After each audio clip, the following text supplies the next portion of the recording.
ఖండాల జలపాతంలో ఒక విషాదం చోటు చేసుకుంది.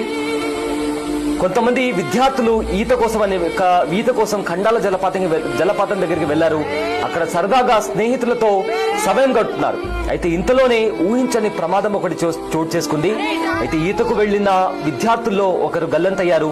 గల్లంతైన విద్యార్థి భక్తాపూర్ కాలనీకి చెందినట్లుగా గుర్తించారు. అయితే తెలంగాణ వ్యాప్తంగా భారీ వర్షాలు కురుస్తున్నాయి.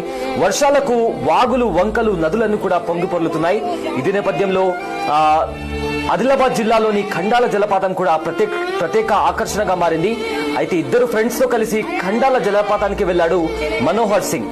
సరదాగా వీడియోలు తీసుకుంటూ ఫ్రెండ్స్ ఎంజాయ్ చేస్తున్నారు. అయితే ఉన్న పలంగా మనోహర్ సింగ్ అదృశ్యమయ్యాడు.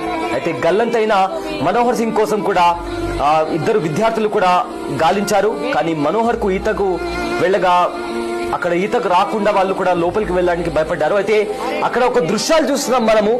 అయితే వాళ్ళు ఈత కొడుతున్నారు. ఆ ఈత కొడుతున్న టైంలో మనోహర్ సింగ్ కూడా అక్కడ సర్కిల్లో కనిపిస్తున్న మనోహర్ సింగ్ ని కూడా మనం చూస్తున్నాము. అయితే అక్కడ లోతు ఉన్న కారణంగా సడన్ గా ఉన్న పలంగా అక్కడ మనోహర్ సింగ్ ఆ నీళ్లలో ఎక్కడో మాయమైపోయాడు. ఆ దారుణ ఘటన కూడా మనం టీవీ స్క్రీన్ పైన చూస్తున్నాము.